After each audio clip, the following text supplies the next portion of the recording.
Good evening friends, mutual फंडा में फिर से आपका एक बार स्वागत है। आज हमारे साथ है हमारे नए इन्वेस्टर मिस्टर नीलेश भाई पारेख। ये हमारे साथ पिछले 1-1.5 साल से जुड़े हैं और ये एक रेफरेंस थ्रू आए थे। मेरे एक मित्र थे, उनके मित्र थे धीरू भाई, वो भी अराउंड 1.5-2 साल पहले जुड़े थे और उनके 6 महीने बाद नीलेश भाई हमारे साथ जुड़े थे। तो आज हम डिस्कस करने वाले हैं नीलेश भाई से कि आपका जो हमारे साथ 1.5 साल से एक रिलेशन रहा या अपना जो एक एक्सपीरियंस रहा वो आप दर्शकों को समझाइए, कैसे हम जुड़े थे। आपने मुझे लग रहा है कि 3 महीने लगाए थे हमारे साथ जुड़ने के लिए, तो उस दौरान आप क्या सोच रहे थे वो जो है दर्शक मित्रों को बताइए। पहली बात तो ये कि इन्वेस्टमेंट करना है। केयू भाई का भी फ्रैंकली बोले तो और कोई बैकग्राउंड मेरे पास था नहीं, तो एकदम जल्दी से विश्वास भी करने का कैसा वो भी सोचना पड़ता है। भले फ्रेंड सर्कल के थ्रू आते हैं और थोड़ा नाप तोल के काम करने का था। मुझे भी थोड़ा इन्वेस्ट और जो फ्लो आने का था उसमें 1-2 महीना लगने वाला था, तो वो हिसाब से मैंने 3 या 4 महीने कुछ लगाए हाँ, जुड़ने के लिए। अभी इसमें ऐसा है कि इनके जो मित्र है धीरू भाई, वो स्टॉक मार्केट के खिलाड़ी है, मेरे से भी पुराने हैं, 25 साल से काम कर रहे हैं, मैं 15 साल से काम कर रहा हूँ। तो वो इतने कॉन्फिडेंट थे इन सब चीजों को लेके कि उनका मेरे वीडियो देख के मुझ पे ट्रस्ट करना बहुत आसान था, क्योंकि वो ऑलरेडी वो भी काम कर चुके थे। तो उन्होंने जब मेरे वीडियो देखे तो उनके माइंड में क्लियर हो गया कि ये बंदे के साथ काम किया जा सकता है। तो उन्होंने क्या किया कि वो पहले ओनली स्टॉक्स में करते थे। तो यस बैंक जिस तरह से टूटा या बड़े बड़े स्टॉक जिस तरह से रिलायंस के स्टॉक जीरो हो गए, तो वो थोड़े इस बार डर गए कि भाई स्टॉक में काम करना रिस्की है, तो थोड़ा म्यूचुअल फंड की तरफ शिफ्ट किया जाए। तो आप मानोगे नहीं, वो मेरे साथ लगभग जनवरी में हमारी पहली बार बात हुई। उत्तरायण के दिन हम लोग मिले थे मेरे फ्रेंड के वहां, और उन्होंने वहां जज कर लिया मुझे कि भाई ये बंदा सही है। और मैंने बोला कि मेरे वीडियोस देख लो यूट्यूब चैनल पे, आपको अगर समझ में आता है तो करिए। एग्जैक्ट 1 महीने बाद वो ऑलरेडी स्टॉक मार्केट में अपना खासा माल बेच चुके थे। जनवरी के टॉप पे ही सारा माल उन्होंने बेच दिया था। और हमारी फरवरी में बात हुई तो मैंने बोला देखो अभी ये कोरोना का माहौल है, फटाफट डीमेट ओपन कराइए और जल्द से जल्द जितना बने उतना जल्दी कर लीजिए। तो मैं मुंबई था, वो सूरत थे, मैं मुंबई मैंने बुलाया था, केतन भाई के साथ आने भी वाले थे, लेकिन वो कुछ कारणों की वजह से आ नहीं सके। तो मैंने फिर अचानक एक दिन फोन आया कि भाई इन्वेस्टमेंट कर रहे हैं। बोले कितना? बोले बड़ी अमाउंट है। बोले एक काम करिए, जरा भी देरी मत कीजिए, फटाफट लॉग इन कीजिए, फटाफट जितना एक्टिव हो सके। और उन्होंने कुछ मुझे 10 तारीख को, 10 फरवरी को या सॉरी 10 मार्च को कुछ डॉक्यूमेंट दिए, और 7-8 दिन तो लगते ही प्रोसेस में, उसमें सैटरडे संडे गिना नहीं जाता है। फटाफट लॉग इन किया, इतने में आ गया 17 तारीख। 17 तारीख को हमारी बात चलती रहे, अकाउंट ओपन की प्रोसेस चलती रहे और मार्केट टूटता जाए टूटता जाए टूटता जाए। मानोगे नहीं, हम एग्जैक्ट उस मोमेंट पे 18 तारीख को मैंने बोला मैं आ रहा हूँ सुबह की ट्रेन से, 7 बजे मेरे घर पे मिलिए, क्योंकि सारे फॉर्म भरने हैं। अकाउंट अभी एक्टिव तो हो गए, लेकिन आपका बैंक मैंडेट रेडी नहीं हुआ, तो मुझे फिजिकल फॉर्म भर के आपका लॉग इन करना पड़ेगा। और 18 तारीख को सारे फॉर्म मैंने 1 बजे तक भर के उनका मैक्सिमम इन्वेस्टमेंट इक्विटी में करा दिया। अब मानोगे नहीं, आज की डेट में धीरू भाई वर्ल्ड नंबर 1 पे, पूरे वर्ल्ड में उनके ऐसा पोर्टफोलियो किसी का नहीं है। और ये इस वजह से हो पाया कि धीरू भाई का भी कॉन्फिडेंस था मार्केट को लेके, मैं भी श्योर था, क्योंकि मुझे पता था, मैंने आगे ही मेरे वीडियो में बताया था कि निफ्टी 6000 तक आने वाली है, और अब कब आएगी किसी को पता नहीं था। और हमारा मुलाकात ऐसे समय पे हुआ कि तो वो ट्यूनिंग होता है, और मैं थोड़ा दूसरे तरीके से भी इन्वेस्टमेंट कराता हूँ। अब और वो इन्वेस्टर होता तो शायद डर जाता कि मार्केट टूट रहा है, आप क्यों ये कर रहे हैं। हमारे वहां ऐसा हुआ कि धीरू भाई और एग्रेसिव, मैं उनको थोड़ा बोलूं कि थोड़ा इतना एग्रेसिव भी मत हो जाइए। वो 12 तारीख से बोलो लो, मैं बोला शांति रखो, लो, मैं बोला शांति रखो, पहले पूरी तरह से मार्केट को टूट तो जाने दीजिए। 18 तारीख आई, मैं बोला ये ऐसे भाव है कि यहाँ आप चाहो उतना डालो। मैं कितने टाइम से क्या मैंने ऑनलाइन में, हम लोग ऑनलाइन ही काम करते थे, फिजिकल फॉर्म भरने की हैबिट थी नहीं। तो धीरू भाई मेरे को देख रहे कि इतना स्लो क्यों भर रहे हैं, नया एडवाइजर तो नहीं है। मैं बोला धीरू भाई बहुत 5-6 साल हो गए पेन पकड़े हुए, नहीं पकड़ी। लेकिन आपका अभी इतना इमरजेंसी में है तो मैं भर रहा हूँ। तो अब 18 तारीख को डाला और हमें 23 मार्च की एनआईवी मिली। 23 मार्च बॉटम वाले दिन। आज वो जितने भी फंड मैंने लिए थे 200% किसी में रिटर्न है, किसी में 150% रिटर्न है। अब ये जब बात हुई ना तो लॉकडाउन में मैं और धीरू भाई बहुत घूमते थे, तो उन्होंने छेड़ा कि मेरे एक फ्रेंड है नीलेश भाई, उनसे भी मैं बात करता हूँ कि ये भाव अभी वापस आने नहीं वाले। धीरू भाई ने नीलेश भाई से बात की। अब नीलेश भाई मान नहीं रहे थे। मैं धीरू भाई को बोलूं कि धीरू भाई कम से कम उनका पोर्टफोलियो तो जानो कि क्या है उनके पास, पता तो चले कि वो ग्रोथ कर रहे हैं कि नहीं कर रहे। तो धीरू भाई वापिस एकदम अक्कड़ स्वभाव के, नहीं मैं एक बार की थी मतलब पति की बात, बस ये तो मैंने एक बार बोल दिया, अब मैं वो फोर्स नहीं कर फ्रेंडशिप सकता। में ज्यादा फोर्स नहीं कर रहे, क्योंकि उनका फ्रेंडशिप का लेवल भी अलग है। उसमें ऐसा है कि नीलेश भाई ने कभी स्टॉक मार्केट में काम किया नहीं था और धीरू भाई स्टॉक मार्केट के खिलाड़ी। दोनों की साइकोलॉजी विचारधारा भी बहुत अलग है। एक है बहुत एग्रेसिव बैट्समैन वीरेंद्र सहवाग और नीलेश भाई है हमारे राहुल द्रविड़। तो वो तालमेल बिठाना बहुत मुश्किल था, वो ट्रस्ट करना, और मैं नीलेश भाई के लिए अननोन। अब जब निफ्टी 8,000 आई, 9,000 आई, 10,000 आई, और धीरू भाई ने शायद मुझे आपका पोर्टफोलियो बताया था कि उनके पोर्टफोलियो में ऐसा ऐसा लिया है, तो हमें तो पता था कि क्या गलत हो रहा है कि भाई बॉन्ड में इतना सारा मतलब पैसा एक बॉन्ड में डाला हुआ है। अब मैं कैसे बताऊं। एक बार फिर मैंने बोला एक काम करो ना, मुझे एक बार फोन पे बात करने दो नीलेश भाई से, मैं उनको समझाता हूँ। तो तब भी नहीं माने। फिर 10,000 निफ्टी आई ना तो हमें इतना दुख हो रहा था, एक एज ए फ्रेंड दुख हो रहा था कि नीलेश भाई ये क्या गलती कर रहे हो। मैंने बोला एक काम करो, नीलेश भाई को अपनी ऑफिस में बुलाओ, मैं टीवी पे पहले प्रेजेंटेशन दूंगा, उसके बाद उनको यकीन है। आप मानोगे नहीं, टीवी पे प्रेजेंटेशन देखने के बाद 2 ही दिन में नीलेश भाई मान गए, और उस वक्त हमने फटाफट 10,400 के निफ्टी में आधा फंड उनका जो भी अवेलेबल था वो डाल दिया। आधा फंड अब भी उनका ब्लॉक था। एक नीलेश भाई आपने बहुत बड़ी गलती की थी, मैं दर्शकों को बताना चाहता हूं कि उनके जो पहले एडवाइजर थे, हम किसी का नाम डिस्क्लोज नहीं करते, ना किसी की फंड डिस्क्लोज करते, जरूर भी नहीं, बराबर है, अमाउंट भी डिस्कस नहीं करते, कितना इन्वेस्टमेंट है ये सब हम डिस्कस नहीं करते। तो आधा फंड उन्होंने मुझे दिया, आधा उनका एडवाइजर ने किया। कुछ पर्टिकुलर एक बॉन्ड फंड थे 2 साल पहले आए हुए थे जो मार्केट से 2-2% रिटर्न ज्यादा दे रहे थे। अब मुझे पता था कि आपके पास गलत चीज है, लेकिन आपको वो ट्रस्ट नहीं था हमारे पे कि ये क्यों ऐसा बोल रहे हैं। एक्चुअल में मेरे पोर्टफोलियो में मैं कोई भी फंड में इतना लंबा एलोकेशन नहीं देता। आपने जितना रखा था ना, वो कभी ना कभी, चाहे ना वर्ल्ड का नंबर 1 फंड क्यों ना हो, तो भी ऐसा नहीं कर सकते, तो भी ऐसा रिस्क तो कभी नहीं लेना वो चाहिए। मुझे भी मालूम पड़ गया। टीवी पे स्क्रीन पे इनको दिखाया कि भाई ये आपने क्या कर दिया है। एक काम करो, आधा फंड मुझे दो, मैं यहां से भी गेम सुधार सकता हूं। क्योंकि इनकी गेम कैसी थी कि आप इनका पहले 10 ओवर में 5 विकेट गिर गए। अब मुझे वहां से गेम, मैंने बोला कि अभी भी मौका है, इवन 16,000 तक की निफ्टी में भी मौका था। और दूसरा फंड बाद में उन्हें लगा कि पहले जब आधा फंड दिया उसमें अच्छा परफॉर्मेंस दिया, 40-30% रिटर्न दिया, तो उन्होंने दूसरा भी शिफ्ट किया। लेकिन तब तक निफ्टी 14,000-14,500 आ गई थी। अब मेरे माइंड में डर ये था कि मैं क्या लूं, अभी 14,000 पे क्या लूं। फिर भी मैंने थोड़ा स्टडी करके, भाई जितना अभी नहीं लेंगे तो कभी मौका नहीं मिलेगा, क्योंकि ये मार्केट लंबा बुल रन जाने वाला है। तो फिर भी मैंने 50% उसमें भी इक्विटी लिया और बाकी का 50% डेट में, गोल्ड में ऐसे एडजस्टमेंट किया कि मार्केट यहां से टूटे तो मैं और एवरेज कर सकूं, और बढ़े तो उनको इतना लॉस ना हो, या इतना मुनाफा तो हो ही जो जनरल इन्वेस्टर को।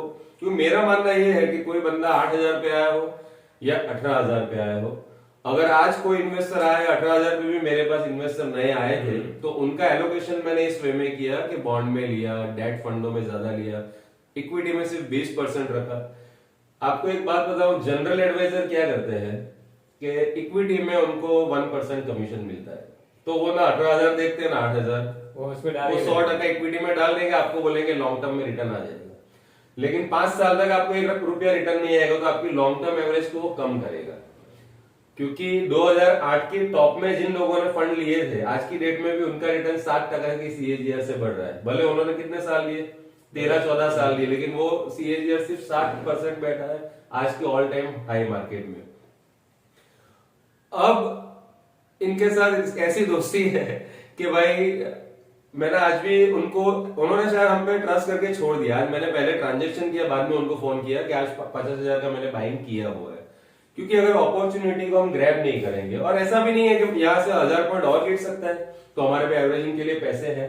इस पूरे किस्से में सीखने वाली बात यह है कि एक इन्वेस्टर, एक एडवाइजर, नए एडवाइजर पे भरोसा करने से बेटर है आप समय पे भरोसा कीजिए। अगर समय बोल रहा है कि निफ्टी 8,000 है, 7,000 मुफ्त के भाव में है, तो फिर आप पहले दिन में भी समय पे भरोसा करके मुझ पे पैसे दिए। धीरू भाई ने कोई मुझ पे भरोसा नहीं किया था, लेकिन उसके पास नॉलेज था, बेस था। हाँ, धीरू भाई के पास नॉलेज था। पहले दिन उन्होंने समय पे भरोसा किया, आधा भरोसा मुझ पे, आधा समय पे। मुझे बेस भी नहीं था, नॉलेज भी नहीं था, और आप भी नए थे। तो होता क्या है कि आप कभी भी कोई भी नई इंडस्ट्री में जाओगे ना, अब मेरे को आप बोलोगे कि हीरे का कटिंग करना है, तो मैं भी डरूंगा कि मैं वो काम कभी किया ही नहीं है, और मैं अगर किसी को बोलूं, लेकिन अगर मुझे हीरा खरीदना है तो मुझे किसी ना किसी पे तो भरोसा करना पड़ेगा। मैं 4-5 लोगों से बोलूंगा कि भाई प्योर हीरा मुझे अच्छा डायमंड कौन दिलाएगा, तो 5 जन मुझे एक रेफरेंस देते हैं, फिर बात बंद करके ट्रस्ट कर देना चाहिए। मेरा एक सिंपल नियम है कि हम सब एक नेचर का पार्ट है, समझ सब, हर बंदा आपका अच्छा करने ही बैठा है। आपका बुरा कब होता है? जब आप सामने वाले बंदे में नेगेटिव एनर्जी छोड़ते हो या उस पर डिसबिलीफ रखते हो। अगर आप सामने वाले पे फुल भरोसा रखोगे तो आपका अच्छा ही होगा, ये मान के चलिए। अब मैं हर इन्वेस्टर को बोलता हूं कि हम स्टेप बाय स्टेप आगे बढ़ेंगे। जो अगर 10,000 की निफ्टी पे आए उनका ऑफकोर्स रिटर्न ज्यादा होगा, 14 में आए उनका, लेकिन अगर 10 साल का हम होराइजन रखेंगे आने वाले 10 साल पे, तो मैं उन सबको एक साथ एक ही लेवल पे ला सकता हूँ। क्योंकि जो 18,000 पे आया है उन्हें समय ज्यादा देना पड़ेगा अगर रिस्क कम लेना है तो। क्योंकि मेरा बिलीफ है रिस्क लेके रिटर्न एक जुआरी लाता है, लेकिन बिना रिस्क लिए जो रिटर्न लाता है उसी को एक पक्का बिजनेसमैन कहेंगे। सही बात, सही है। क्योंकि देखो, एक मैं आगे एक स्टोरी कही थी कि जब युधिष्ठिर जो पासे की गेम में बैठा था, चौपाट या कोई एक गेम में शकुनी के साथ बैठा था, ड्यूट। तो शकुनी क्या है कि रोज वो पासों की पूजा करता था और उस गेम का खिलाड़ी था, तो उसके लिए क्या है कि वो बिजनेस हो गया। वो पासे को उसने सिद्ध किया था, हाँ, जो जैसा वो बोले वैसा वो निकलता था। हाँ, तो उसमें क्या हुआ कि युधिष्ठिर ये समझ रहा था कि ये तो जुआ है, या तो 50% हार होगी या जीत होगी, लेकिन शकुनी को पता था कि इसमें मेरी ही जीत होने वाली, क्योंकि वो पासों की पूजा करके उसने महारत हासिल कर ली थी कि जो नंबर मैं बोलूंगा वो मैं गिरा सकता हूं। तो यही फर्क है एक एडवाइजर और एक फाइनेंशियल प्लानर में, एक ब्रोकर और एक फंड मैनेजर में। मैं हमेशा लोगों को बोलता हूं कि ये इतना आसान सब्जेक्ट नहीं है। आज जो कोरोना के टाइम पे मार्केट गिरा था ना, 2002-2003 के स्टॉक के भाव, मतलब 20 साल पुराने भाव सिर्फ 20 दिन में आ गए थे। तो मार्केट को इतना हल्के में मत लीजिए। बस अभी बढ़ रहा है तो सबको अच्छा लग रहा है कि हाँ 1 साल 1.5 साल से बढ़ रहा है। मार्केट में भाई मंदी आती है तो 8-8 10-10 साल के लिए भी आती है, तो इससे थोड़ा अवेयर रहिए। इसमें उसी बंदे को काम दीजिए जो एक्चुअल में काम करना जानता है। अगर किसी को काम करना आता नहीं है और आप उसको काम दोगे, आपके पैसे डुबो देगा। और आपकी, मेरा ये मानना है कि सबने अपने अपने जीवन में जो भी एसेट क्रिएट की है वो बहुत मेहनत से की है। 2008 में जब मैंने CFP किया था तो उसमें हमें पहले ही लेक्चर में बता दिया गया था कि ये एक नोबेल प्रोफेशन है। आप किसी का रिटायरमेंट प्लानिंग कर रहे हो, किसी का चाइल्ड हायर एजुकेशन प्लानिंग कर रहे हो, तो उस वक्त अगर उसको वो अमाउंट ना मिले तो उसको कितना दुख होगा। और दूसरी बात, जिसके पास जो भी पैसा है 99% पूरी मेहनत का पैसा होता है। हाँ, इसमें ब्लैक मनी ऐसा बहुत कम होता है। तो ये तो जो उसको भी अपनी एक इच्छा होती है कि मेरा पैसा सलामत भी रहे, रिटर्न भी मिले, और इसमें कुछ गड़बड़ हो जाएगी तो वो तो पूरी जिंदगी उसकी तो खास हो जाएगी। अब मेरा मानना ये है, सलामत किसके पास है और असलामत किसके पास है, समझ लो। अगर आपका पैसा नारायण मूर्ति के पास है तो सलामत है, आपका पैसा मुकेश अंबानी के पास है तो सलामत है, लेकिन आपका पैसा अनिल अंबानी के पास है या विजय माल्या के पास है तो सेफ नहीं है, तो रिलायंस पावर हो जाएगा। हाँ, वो रिलायंस पावर हो जाएगा। जिस दिन NFO आया और तब से वो गिर ही रहा है, आज तक वो ऊपर नहीं है अपने भाव पे। तो कहने का मतलब ये है कि आपको उस नीति को, उस बंदे को, उसके कैलिबर को जानना है। तो मेरे म्यूचुअल फंड के या स्टॉक मार्केट के पेपर देख सकते हैं पिछले 15 साल के, कि 15 साल में हर साल, जब 2008 में मुझे काम नहीं भी आता था तो मैं इतना कॉन्शियस रहता था कि मेरे इन्वेस्टर को पूरे साल के जो बॉटम के 2 दिन हो ना उसमें इन्वेस्टमेंट कराऊं, या चाहे वो टैक्स सेविंग का हो। जब काम शुरू किया था तो 2-3 महीने पहले मैंने स्टडी किया था कि भाई किसी की जिम्मेदारी ले रहा हूं तो उनके पैसे डूबने नहीं चाहिए। और अगर आप भी किसी बिजनेस में जा रहे हो तो मेरा दूसरा ये भी मानना है कि आधा हेडेक हमें दूसरे को दे देना चाहिए। मैंने अपना आधा हेडेक मुकेश अंबानी को दे रखा है, समझ। मैंने अपने मुकेश अंबानी को अपना एम्प्लॉय बना के रखा हुआ है कि भाई ये मैं तेरी कंपनी को मैंने पैसे दिए और मुझे वो एम्प्लॉय वो मेहनत कर रहा है मेरे पैसे बढ़ाने के लिए। इस वे में शायद ही कुछ लोग सोचते हो। मैंने मेरा पूरा हेडेक आपको दे दिया है। मैंने अभी कभी भी आपको कुछ पूछा है कि क्या है, कुछ भी है? तो एक्चुअल में इन्वेस्टमेंट का तरीका ही ये है। आपको क्या लगता है राकेश झुनझुनवाला रोज सारी चीजें लेके बैठता होगा? राकेश झुनझुनवाला की एक किस्सा बताता हूँ कि एक लड़का आया, उसने बोला देखो सर मैंने आपसे ज्यादा सीएजीआर निकाला है।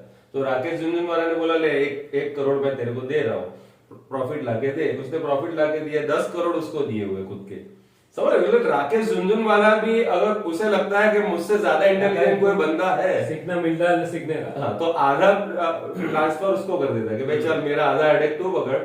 तो वो कितना आपको देना है, कितना आप रिस्क मैनेज कर सकते हो। मान लो किसी के पास 10 करोड़ की एसेट है, अब वो सोचता है कि चलो 50 लाख का ट्रस्ट तो मैं कर ही सकता हूँ। मैं ये नहीं बोल रहा हूँ कि 10 का 10 करोड़ दे दो, लेकिन 50 लाख से शुरुआत कर सकते हैं। जनरल प्रॉब्लम क्या है इंडिया में? एक काम करो ना, 50,000 से शुरू करो ना, 2 लाख से शुरू करो ना। 8,000 की निफ्टी पे ये बोलते हैं, फिर निफ्टी 18,000 आती है ना, अब मेरे पास 1 करोड़ रुपया है केयूर भाई, अभी कोई मतलब नहीं है। अब 1 करोड़, अब आप मुझ पे ट्रस्ट करके भी क्या फायदा? समझो रिलायंस जब 1000 के भाव में मिल रहा था कोई लेने को तैयार नहीं था, 7 साल पड़ा रहा, 1000 में चाहो उतनी क्वांटिटी उठा सकते थे, लेकिन आज 2600 में सब लेने निकले, 2500 में रिलायंस चाहिए, कोई मतलब नहीं है। तो मेरा मानना ये है, आप मेरे जितने भी बैक पीछे के वीडियो देखिए उसमें से पहले तो समझिए, क्योंकि मेरा ये मानना है कि अगर इन्वेस्टर भी आधा समझा हुआ होगा तो मेरा भी उतना हेडेक कम रहेगा, इजी होगा। ये चीज ऐसी है कि मैंने 15 साल प्रैक्टिस की है। मेरे लेवल पे पहुंचने के लिए मेरे जितनी प्रैक्टिस किसी भी बंदे को करनी पड़ेगी। वो जब 15 साल पे पहुंचेगा, मैं 30वें साल पे पहुंच गया हूं। तो कुदरत का एक नियम है। तो बिल्कुल ये मार्केट ऐसा है कि 0% ईगो रख के पॉजिटिव एनर्जी के साथ जो भी आता है उसको मार्केट कमा के देता है। लेकिन काफी बार ऐसा होता है कि गवर्नमेंट के मिसमैनेजमेंट की वजह से या कोई ऐसा जियोपॉलिटिकल न्यूज आता है उसकी वजह से बहुत सारे रिस्क है मार्केट में। जो आपके पैसे, आपने तो 18,000 पे 1 करोड़ लगा दिया, कल मार्केट मान लो निफ्टी वापस 10,000 आ गया तो क्या करोगे? आपका तो 40-50% टूट गया ना, फिर उसको रिकवर करो, उसमें टाइम दो। मेरा सिंपल मानना ये है नीलेश भाई, हाँ, कि एक बार जो पैसा बढ़ गया वो वहां से टूटना नहीं चाहिए। सही बात। हमारी गेम वापस उधर से ही आगे बढ़नी चाहिए, क्योंकि वापस अगर वो पैसा टूट गया, आपने प्रॉफिट बुक नहीं किया, क्या मतलब? ये जो लोग बोल रहे हैं ना कि लॉन्ग टर्म में रिटर्न आ जाएगा, लॉन्ग टर्म, ऐसे लॉन्ग टर्म में कभी रिटर्न नहीं आता। 80% लोग ऐसे होते हैं जो हमेशा मार्केट में नुकसान करते हैं, आज भी, 50 साल बाद भी और 100 साल बाद भी। तो हम लोग क्या है, मेरे पर्सनल पोर्टफोलियो में मैं सिस्टम अपग्रेड करते ही रहता हूँ। एकदम बारीक चीजों में मैं रेगुलर अपग्रेड करता हूँ, 5 साल में उस पर काम करता हूँ। और जब भी मुझे ऐसा लगता है कि अब ये स्ट्रेटेजी मेरी फुल प्रूफ हो गई है, तो उसके बाद मैं इन्वेस्टर को सजेस्ट करता हूँ। जो मेरे पोर्टफोलियो में लेता हूँ मैं उनको दे देता हूँ। आप मानोगे नहीं, 23 मार्च की जब बॉटम थी ना, मैंने सारे इन्वेस्टर के ट्रांजेक्शन कर दी, इक्विटी में लिया। 2 दिन बाद मुझे पता चला कि कोई तो रह रहा है, पता चला मेरा ही रह गया। मैंने ही अपना फंड नहीं लिया और मैंने लिया अप्रैल के महीने में। तो काम करने की जो होती है, क्योंकि जिम्मेदारी ली होती है, किसी का पैसा लिया होता है, खुद को भूल जाते हैं। हाँ, तो मैं देखता हूँ कि सबसे बड़ा किसका, भाई 4 करोड़ कॉर्पस किसका, तो इनका, तो इनका पहले करो, फिर 3 करोड़ वाले पे, फिर 2 करोड़ वाले पे, फिर 1 करोड़ का लेते हैं। ऐसे करते करते जब रिलैक्स हो जाता है आदमी कि भाई सबका हो गया, 2 दिन बाद धीरू भाई बोला कि आपने क्या क्या लिया? तो मैंने तो लिया ही नहीं अभी। ऐसे करके मैंने अप्रैल में लिया अपने पोर्टफोलियो में माल। और ये सारी चीजें ऑनलाइन ऑन पेपर है, कोई इसमें फेक बोलने की कोई चीज ही नहीं। क्योंकि मैं हमेशा इन्वेस्टर को बोलता हूँ कि किसी को भी कंपेयर करना है ना, मैं पेपर पे भी बात नहीं करता। अब तो मैं सिर्फ ऑनलाइन पे बात करता हूँ, ऑनलाइन पे भरोसा कीजिए। पेपर बनावटी हो सकते हैं, किसी ने मैन्युपुलेट किए हो सकते हाँ, हैं, हो सकते लेकिन कंप्यूटर या ऑनलाइन कभी झूठ नहीं बोलेगा। सिस्टम है, आप बैक डेटा डाल के देख सकते हो हर चीज। और नीलेश भाई, मैं आपसे और भी कुछ जानना चाहूंगा। अगर कोई भी डाउट हो, अभी भी आपको ऐसा लगे कि कोई आपके मन में ऐसा हो कि ऐसा हुआ तो उसके लिए भी मैं प्रिपेयर हूँ आंसर देने के लिए। अभी आपका एक ऑडियो आया था, इसमें आपने कुछ ऐसा बोला था कि अभी का जो इन्वेस्टमेंट है तो 50 साल 60 साल ऐसा कुछ साल पे होता, इसमें आपका सबका इतना गुना हो जाएगा। तो वो शायद आपने उसका कितना बोला था? मैंने 100 गुना बोला था। 100 गुना बोला कि था। आज आप अगर 1 करोड़ के इन्वेस्टमेंट करते हो, हाँ, तो 15 साल में उस पे 1 जीरो ऐड कर देने का। हाँ, ऐसा कुछ बोला था। हाँ। वो अभी मेरे लॉजिक में बैठता नहीं है। जी, आपको बताता हूँ। सबसे पहले इसके लिए हम जानेंगे पावर ऑफ कंपाउंडिंग को। कंपाउंडिंग मतलब चक्रवृद्धि ब्याज। हम जब भी बिजनेस में बात करते हैं मैंने 20% कमाया, तो वो होता है नॉमिनल रिटर्न, एब्सोल्यूट रिटर्न। कि मैंने भाई ₹1,00,000 का इस बार टर्नओवर किया और 20 लाख मेरा नफा हुआ, तो 1,20,000 हुआ। लेकिन अगले साल भी आपकी वर्किंग कैपिटल थोड़ी बढ़ी। अगर मान लो आप उस 20% को घर खर्च में यूज कर देते हो और वापस बिजनेस 1 लाख से शुरू करते हो, और अगले साल वापस आपको 20% मुनाफा हुआ, तो आपका टोटल रिटर्न हुआ 40%। लेकिन म्यूचुअल फंड में मैं क्या करता हूँ कि 1 लाख का वो 20,000 कमाया ना, तो अगले साल में 1,20,000 का बिजनेस कर रहा हूँ, तो उस पर अगर मैं 20% का कमा रहा हूँ तो वो 1,44,000 होगा। अगले साल मेरे पास 1,44,000 है, तो उसका मैं 20% कमा रहा हूं, तो आपके बिजनेस में आपने 60,000 जब कमा रहे हो, वहां मैं उसमें 1,75,000 कमा के बैठ चुका हूं। तो ये धीरे धीरे जब पावर ऑफ कंपाउंडिंग आगे बढ़ती है ना, 16.5% CAGR में रख रहा हूं। आज की डेट में इनके जो फ्रेंड है उनका CAGR आप भी यकीन नहीं मानोगे, 62% के CAGR से पोर्टफोलियो बढ़ रहा है। 62% CAGR मतलब आज से मैं 30 साल तक देखूंगा अभी नहीं ना, तो उनकी वैल्यू 500 करोड़ बन गई है। 500 करोड़ बनाने के लिए मुझे सिर्फ 24% CAGR चाहिए, वो बैठे हैं 62% CAGR पे। मतलब कुछ मेहनत ना भी करूं ना तो भी 500 करोड़ बन चुके हैं उनके। इतने भरोसे के साथ मैं बोल रहा हूं। अब तो जनरल मेरे सारे इन्वेस्टरों के CAGR आज की डेट में जब ऑल टाइम हाई मार्केट 34% है, किसी का 38% है, किसी का 56% है, किसी का 62% है, मेरा पर्सनल बोलूं 34% के CAGR से बढ़ रहा है। तो इन्वेस्टमेंट में मेरा ये मानना है कि एक भी गलती होनी नहीं चाहिए। अगर मैं साल के 10 डिसीजन लेता हूं तो 10 के 10 राइट होने चाहिए। मेरा हमेशा से ये मानना था कि ऐसी सिद्धि हासिल करनी है कि फाइनेंस के आप गॉड बन जाओ। जनरल पब्लिक क्या करती है, या तो कभी प्रॉपर्टी में पैसे फंसा के बैठ जाती है, या तो कि बिजनेस में फंसा के अनऑर्गेनाइज रहती है हर चीजों में। कि भाई किसी को कपड़ा बेचा तो पार्टी उठ गई तो गया, अरे भाई कैसे गया। मैं जब शुरुआत में यान के टेक्सटाइल बिजनेस में था, यान में, तो मैं हमेशा देखता था कि यार मैं 12-15 लाख का काम करता हूँ, लेकिन साल के अंत में मेरे हाथ में सिर्फ 4-5 लाख रुपए ही आते हैं। व्यूअर बोले कि उसका यान खराब था, यान वाला बोले कि तुम्हारा मैंने तो डाइंग गारंटी दी नहीं थी, तो उन सब की रजगज में हाथ में सिर्फ 4-5 लाख रुपया आता। तो मुझे लगा ये मुझे ऐसे अनऑर्गेनाइज सेक्टर में काम नहीं करना है।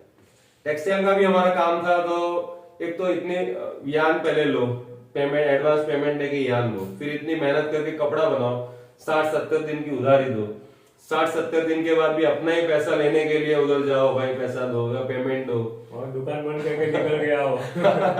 तो मैंने बोला कि भाई ये बिजनेस के लिए तो मैं नहीं बनाऊं कि भाई इतनी अनऑर्गेनाइज वे में, और पार्टी उठ के राजस्थान भाग गया, ब्रोकर भी भाग गया, पार्टी भी भाग गई। मतलब सारी जफा एक वीवर उठाए, इतनी मेहनत से वीवर करे, और वही हर तरफ से वो तो सैंडविच बन गया था, दोनों ब्रेड के बीच के एक सैंडविच जैसी हालत वीवर की थी। तो मैंने उसी वक्त डिसाइड किया कि भाई मुझे ऐसे अनऑर्गेनाइज सेक्टर में काम नहीं करना है, मुझे ऐसे सेक्टर में काम करना है कि ये मैंने मेहनत की और उसका मुझे अगले महीने इतना रिटर्न मिला। उस वजह से मैंने रिलायंस लाइफ और म्यूचुअल फंड के लाइसेंस लिए थे कि जो भी मेहनत करो उसका पैसा तो आना चाहिए कि नहीं आना चाहिए। सही बात। अब आज की डेट में धीरे धीरे डायमंड सेगमेंट है या टेक्सटाइल सेगमेंट है, ऑर्गेनाइज वे में जा रहे हैं। डायमंड गुड्स का जो बना है अभी खजूर में, उसके बाद टेक्सटाइल का भी एक एक्सपोर्ट हाउस बनने वाला है शायद खजूर में, मेरी इंफॉर्मेशन में ऐसा है। तो गवर्नमेंट उसके ऊपर स्टेप ले रही है कि हर चीज को ऑर्गेनाइज कैसे किया जाए, इनकम टैक्स में कोई चोरी ना करे। तो एक ईमानदार, हमें मेरे तो पहले से ईमानदारी नीति रही है, तो मुझे कांग्रेस के राज में वो कभी भी ऐसा लग रहा था कि वे चोर ही जीतते हैं, ईमानदार इंसान कभी जीतते ही नहीं है। लेकिन जब मोदी ने ये सब चेंजेस किए तो एक ट्रस्ट बन रहा है कि भाई अभी सब हर चीज ऑर्गेनाइज हो रही है। मैं बीजेपी या कांग्रेस इसके फेवर में कभी बोलता ही नहीं हूँ। मोदी जी ने बहुत सारी गलतियां की है, नीति उनकी साफ होगी, लेकिन मैनेजमेंट में कहीं वो मार खा गए हैं। जो स्टेप बाद में लेने चाहिए वो पहले लिए, पहले लेने चाहिए वो बाद में लिए। तो फंड मैनेजमेंट में ऐसा नहीं चलता, हर चीज आपको स्टेप बाय स्टेप आगे बढ़नी है। आप जब ऊपर चढ़ते हो सीढ़ी, तो पहली सीढ़ी ही पहले चढ़ते हो और दूसरी सीढ़ी ही पहले चढ़ते हो। कभी भी ऐसा नहीं कि 5वीं सीढ़ी पहले चढ़ी फिर दूसरी सीढ़ी बाद में चढ़ोगे, ऐसे करोगे वहीं के वहीं रह जाओगे। तो उस वे में मैं मैनेजमेंट प्रोवाइड करता हूँ। और आपका सवाल था 100 करोड़ कैसे बनेंगे, तो ये सिर्फ मुझे हर साल है ना, मेरे पास जितना भी पैसा है उसमें ऑन एन एवरेज 16.5% रिटर्न लाना है। मान लो कि म्यूचुअल फंड का मैं बिजनेस कर रहा हूँ, आपने मुझे बिजनेस में 1 करोड़ रुपया दिया है फॉर एग्जाम्पल, तो मेरा हमेशा टारगेट रहेगा कि अगले साल इस 1 करोड़ के 1,16,50,000 होने चाहिए। अगर मैंने ये अचीवमेंट हासिल कर लिया तो आपका तीसरे साल 100 करोड़ बन गया है। ये कमाल है पावर ऑफ कंपाउंडिंग का। जो ये कैसा है कि एक आम का पेड़ है, आपने आम की एक गुठली आज बोई, तो पहला पेड़ बनने में 5 साल लगता है, फिर हर साल। लेकिन जैसे ही आप एक पेड़ बन गया, फिर आपने आपके पास डालने के लिए 5-10 गुठली होगी, आप डालते गए। जनरली होता क्या है कि लोगों में इतना 30 साल का पेशेंस ही नहीं है। आपको बता दूं कि वॉरेन बफे ने कोको कोला के शेयर 1989 में लिए थे और कोका कोला का शेयर चला था 2006 में। मतलब उस बंदे को इतना कन्विक्शन था और उसी शेयर ने उसे वर्ल्ड का रिचेस्ट पर्सन बनाया। तो 16 साल का पेशेंस, 16 साल तक उसमें ज्यादा रिटर्न नहीं मिला था, लेकिन उसको कंपनी पे इतना भरोसा था और ग्लोबलाइजेशन हुआ, पूरे वर्ल्ड में कोको कोला की प्रोडक्ट बिकने लगी, इंडिया में भी आई, तो उसके बाद जो ग्रो हुआ उसमें उस बंदे को रिच बना दिया, वर्ल्ड का रिचेस्ट पर्सन बना दिया। तो मेरा कहना यह है कि, और मैं ऐसा नहीं बोल रहा हूं कि हर साल 16.5% दूंगा, हो सकता है कि 3 साल मार्केट मंदी में रहे या इसी लेवल पे रहे, लेकिन चौथे साल अगर मैंने 100% रिटर्न निकाल लिया, जैसे अभी पिछला साल ऐसा हुआ कि एक ही साल में सबके पैसे डबल हो गए, तो मैंने तो 4-5 साल की एवरेज एक ही साल में निकाल ली ना। अभी होगा कि आगे 16.5% बहुत नॉमिनल रिटर्न, इतना ज्यादा नहीं है। लोग ये सोचते, ये मैं 30 साल में बोल रहा हूँ, 30 साल में महंगाई 6% से ग्रो करेगी, तो आपका 1 करोड़ जो आज वैल्यू है ना, 30 साल बाद 10 करोड़ की इतनी वैल्यू होगी। अगर आपने 30 साल में सिर्फ 10 करोड़ कमाया है तो आप एज इट इज उधर के उधर ही हो। अब ये 16.5% मैं कैसे भी करके आपको कमा के दूंगा, मैं चाहे इक्विटी लूं, बॉन्ड लूं, गोल्ड लूं, शेयर में जाऊं, म्यूचुअल फंड में जाऊं, मुझे कहीं भी ऐसा अपॉर्चुनिटी लगेगा उस पर मैं लगा रहूंगा। समझ लो, वो चीज लगे रहने से निकले, ऐसा नहीं कि मैंने रख दिया लॉन्ग टर्म में भूल गया नहीं, क्योंकि म्यूचुअल फंड में भी अगर हम वो टॉप 1% में कंसिस्टेंट रहे 30 साल तक, तो अपना 100 करोड़ मिनिमम बनने ही वाला है। मैं ये मान के चलता हूँ कि आपको 500 करोड़ देने हैं तब जाके मैं 100 करोड़ पे पहुंचता हूँ। मैं मैनेजमेंट 24% के CAGR को ध्यान में रख के करता हूँ। मैं मैनेजमेंट जब करता हूं तो मेरे बैक ऑफ द माइंड, मेरी धारण शक्ति में यही रहता है कि मैं 24 या 25% निकाल के दूं, तब जाके मैं 16.5 पे आऊंगा। 16.5% मैंने बहुत कंजर्वेटिव टारगेट दिया है। अपने हिंदू में एक, हम दिवाली पे जब दिवाली पूजन करते हैं तो चौपड़े पे लिखते हैं कि श्री सवा। तो श्री सवा का मतलब ये है कि आप जो भी बिजनेस कर रहे हो उसमें 25% ही आपका अधिकार है। अगर आपने किसी साल 25% से ज्यादा रिटर्न निकाला है तो आप या तो रिस्क आपने कहीं ना कहीं ज्यादा ले लिया है, तो गिरेगा ही गिरेगा। तो मैं हमेशा ये मानता हूं कि 25% तक कोई भी निकाल सकता है, उसके ऊपर अगर कोई निकाले तो लंबा रिस्क ले रहा है।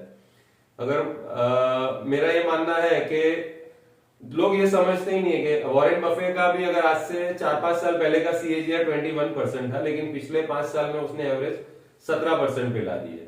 तो अगर 17% के CAGR में वो वर्ल्ड का रिचेस्ट पर्सन बन रहा है, वो इसलिए बना कि उसने शुरुआत 11 साल की उम्र से कर दी थी। सेविंग की हैबिट उसकी 11 साल की उम्र से, और आज 93 के अराउंड एज होगी, तो उन्होंने क्या किया कि हॉराइजन बहुत लंबा दिया। एक सीखी हुई गेम में एक क्रिकेटर होता है, उसकी लाइफ कितनी होती है, इसकी करियर कितनी होती है, 15 या 20 साल में। 10-15 साल। 16 साल से भी सचिन ने शुरू की और 36 साल भी, तो 20 साल। लेकिन एक शेयर मार्केट में काम करने वाले की उम्र, वो कितना जिंदा रहता है उसके ऊपर है। मेरा ये मानना है कि मेरा जितना इन्वेस्टमेंट मैंने लगा दिया है, अगर मैं वॉरेन बफे की तरह जितना जी भी गया 90-95 साल, तो शायद मैं उसको बीट कर सकता हूँ। उतना हमारे ग्रुप में जो हमारे फ्रेंड सर्कल है उस योजना पे चल ही रहे। और हमारा ये मानना है कि जो बंदा हमारे पे ट्रस्ट रख के हमारी टीम में एक पॉजिटिव एनर्जी के साथ आएगा, हम पूरी कोशिश करेंगे कि जो चीज हमारे पोर्टफोलियो में ले रहे हैं ना, वही उन्हीं के पोर्टफोलियो में लेंगे। नीलेश भाई शायद रिटायर पर्सन है, लेकिन उसका मतलब ये नहीं है, अगर मान लो कि 7-8 हजार की निफ्टी थी, मैं ये बोलूंगा नहीं आप तो रिटायर हो, आपको रिस्क नहीं लेना चाहिए, तो ये आपकी गलती होती। रिटायर पर्सन हो लेकिन भाव भी तो मफत के है ना। तो अगर आपने इक्विटी में वहां डाल दिया होता बॉटम में, और आज 18,000 पे माल बेच के डेट में आ गए होते, तो उससे ज्यादा सेफ था कि 8,000 की निफ्टी में डेट लेना ज्यादा सेफ। नहीं बराबर है, वो रिस्क लेना ही था। क्योंकि डेट का रिटर्न आज क्या हो गया, एफडी 4%, 5% की एफडी हो गई, तो 4% में आप क्या रिटायरमेंट प्लानिंग करोगे? इन्फ्लेशन ही इतना हो जाता है। हाँ, आज 18,000 के मार्केट में कोई मुझे रिटायर बंदा बोले कि मेरा रिटायरमेंट प्लानिंग करना है, तो मैं उनको डेट ही दूंगा कि भाई यहाँ इस लेवल पे डेट लेना ज्यादा जरूरी है आपकी एज के हिसाब से। लेकिन मान लो कल 10,000 निफ्टी आ गई, तो मैं बोलूँ एक काम करो, डेट का निकाल के इक्विटी में डाल दो। वो रिटायरमेंट को मत देखो, थोड़ा टाइम ले लो। हाँ, थोड़ा टाइम, भले 2 साल नीचे मार्केट रहे, लेकिन एक बाउंस जब आएगा तो आपका ऐसा रिटायरमेंट प्लानिंग होगा कि आप वेल्थ डिस्ट्रीब्यूट करके जाओगे। इतनी वेल्थ आप बना दोगे कि आपके बच्चों के, उसके बच्चों को भी वेल्थ आप डिस्ट्रीब्यूट करके जाओगे। और मेरा मानना सिंपल यही है, इक्विटी मार्केट में वही कमाता है जो अपने बच्चों का और उनके बच्चों की वेल्थ डिस्ट्रीब्यूशन करने की सोच रखता है। जो बंदा ये सोचता है ना कि ये पैसा मैं भोग के जाऊंगा, मैं वापर के जाऊंगा, मैं क्या, मेरे लिए क्या, वो कभी भी इक्विटी मार्केट में नहीं कमा सकते हैं। सिंपल रूल है। अगर आप ये सोच के इन्वेस्ट करोगे कि ये पैसा मैंने बच्चों के लिए है या मेरे बच्चों के लिए, उनके एजुकेशन के लिए, उनके रिटायरमेंट के लिए, तो हमेशा आप इक्विटी मार्केट में कमाओगे। लेकिन जिस बंदे ने ये सोचा कि ये जो भी प्रॉफिट आएगा मैं यूज करके जाऊंगा, वो कभी वेल्थ क्रिएट नहीं कर पाएगा। तो ये बहुत सारी बारीक बातें मैं आपको इस वीडियो में बता रहा हूं। नीलेश भाई है तो पॉसिबल है, क्योंकि मेरा हर वीडियो में इन्वेस्टर की एज, उनकी साइकोलॉजी के हिसाब से ही मैं बनाता हूं। और मैं फ्रीली छोड़ दिया नीलेश भाई को, और कोई भी क्वेश्चन, देखो 100 करोड़ बनना नामुमकिन नहीं है, इच्छा शक्ति होनी चाहिए। 100 करोड़, मैं ये नहीं बोल रहा हूं कि मैं किसी को ये गारंटी दे रहा हूं, लेकिन मैं अपना पोर्टफोलियो वॉरेन बफे या राकेश झुनझुनवाला के पाथ पे आगे बढ़ा रहा हूं, तो उसके साथ साथ सबका बढ़ा रहा हूं। और मैं बहुत लिमिटेड लोगों का लेने वाला हूं फंड, जितना मुझसे हो सकेगा। जब भी मैं एक नए इन्वेस्टर से मिलता हूं तो मैं देखता हूं कि इनका स्वभाव कितना शांत है, ये ज्यादा किचकिच तो नहीं करेंगे। और आप मानोगे नहीं, जिसका जितना स्वभाव शांत और जिसका जितना आर्ग्यूमेंट कम, उसका उतना रिटर्न ज्यादा। जो लोग, अभी मुझे कुछ लोग बोलते हैं 18,000 पे प्रॉफिट की बुक नहीं कर रहे, कुछ लोग बोलते हैं कि भाई बद्दू इक्विटी में करो ना, 100% इक्विटी में डालो ना। अब मैं किसकी सुनूं और किसकी ना सुनूं? तो मैं क्या करता हूं, मैं सबको बोल देता हूं कि देखो, जब भी हम फोन पे बात करेंगे ना, तो 2 ही चीज के लिए बात करेंगे। या तो मेरे पास जो अपॉर्चुनिटी होगी मैं बोलूंगा उसमें डाल लेने का, या तो आपको अगर कुछ पैसा है आपके पास आया तो आपको बोलने का कि भाई पैसा आया है, डालना है। अगर उसके अलावा मैं सबके फोन उठाने लगा, कोई बोलेगा मेरे को नीचे लग रहा है, कोई बोलेगा मुझे मार्केट ऊपर लग रहा है, तो काम होगा ही नहीं। तो मेरा माइंड इतना डिस्ट्रैक्ट करेंगे सब लोग, मुझे डिसीजन ही नहीं ले लेंगे। मुझे सबका पता है कि किसका एलोकेशन क्या है, किसको कितना रिटर्न कमिट किया है, सबका मेरे बैक ऑफ द माइंड रहता ही है। और मेरे केस में होता क्या है कि मैनेजमेंट भी, एक किस्सा बताता हूँ कि फाइनेंशियल प्लानिंग में ऐसा था कि अगर प्लानिंग कोई और करे और मैनेजमेंट कोई और करे तो भी प्रॉब्लम। अगर मैं बिल्डिंग का डिजाइन भी मैंने किया है, आर्किटेक्ट भी मैं ही हूं और कॉन्ट्रैक्टर भी मैं ही हूं, तो बहुत फर्क पड़ता है।